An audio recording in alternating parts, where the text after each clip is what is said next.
Most people consider lifting weights to be a complete and total physical venture, that they ignore the other aspects and they say it's just physiology, it's just movement, and it's, you know, if you work the muscle or you do this thing, then you're ready.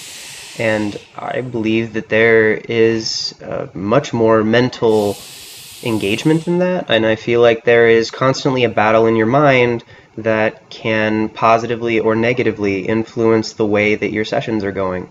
The two sessions that you're going to see here are sort of me finding ways to cope with and deal with that mental battle, and the reassurance of certain things, handling weights when I'm in a fatigued state versus handling them when I'm fresh and deloaded and kind of at my best.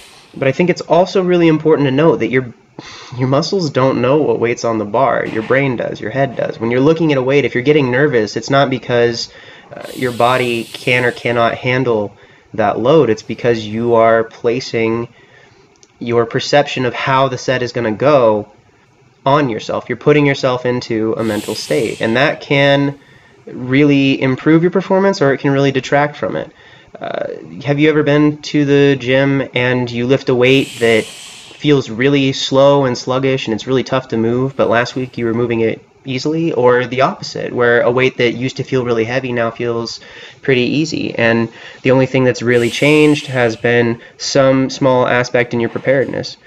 Your muscles didn't react differently to the weight because of what was on there. It just knows a stimulus. It is just reacting. Your mental state is what you can change.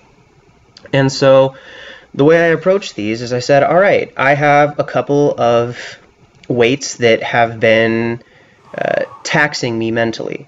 Anywhere around my opener on the bench is always kind of that range where it feels more serious to me. I feel like I need to be more serious. I can throw around 315 all the way up to 355 without being nervous about those reps. I just know they're going to go. Anytime I get above that, I start to put more importance on the weight. I start to think about it differently, and my intention here was to change that. Same thing with the squats. Anytime I put that sixth plate on and I have 585 on the bar, there is a mental switch. Even though the mechanics are the same, even though that I can't more readily prepare my muscles to handle that load other than just getting under it and doing the weight, I have to make some sort of mental adjustment. And so in the circumstance here that you guys are seeing, I was trying to break myself out of some of those mental blocks. And the way you do that is by conditioning your mind and getting more comfortable with heavier loads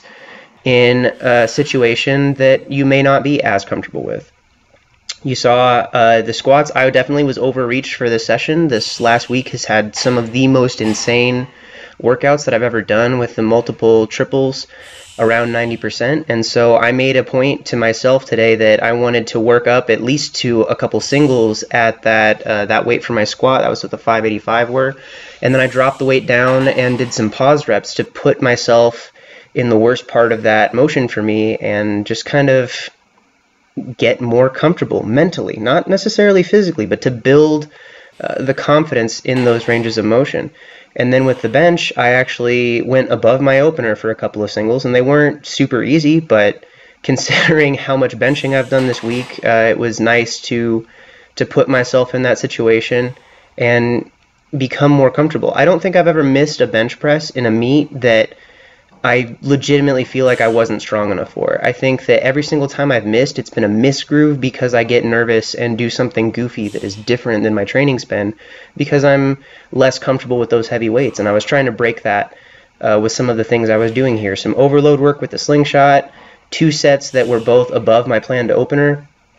And then after the 405 semi-sketchy double with the slingshot, I dropped down to 375. Or 355, which is my planned opener for the bench, and did 2 pause singles where I was trying really hard not to let the bar sink in at all. It's just, those are little things that I was trying to do to bring up my mental game and my mental toughness. And now you guys get to see the following day. This is Super Bowl Sunday, and I, instead of watching the game, put on my footy pajamas and said, I'm going to go hard and do some double pause deads. Because of the sick amount of volume that I've already hit this week on my pulls, I decided just to work up to 1 set and see how it goes.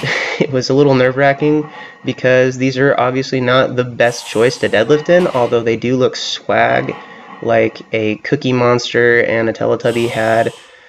You know what? Let's just not go into it. They look fly. What's up? And yeah, but that actually ended up being a PR, 645 for a double paused triple. You can't tell because my adorable fuzzy tummy was covered up, but I wasn't wearing a belt for that, and I didn't even have shoes on. It was just in the footy pajamas. So on a scale of 1 to mentally feeling better about everything, these last couple of days, while they may not have been the most incredible training stimulus, there was some good mental work that was going on, and I feel really good going into the rest of this this peak and into the taper. So thank you guys for watching. I hope you enjoyed the video, and yeah, got some big weights coming up 2 weeks out, and then I will taper and relax going into the meet. Super excited. Hope you're all having a great night. I'll talk to you soon.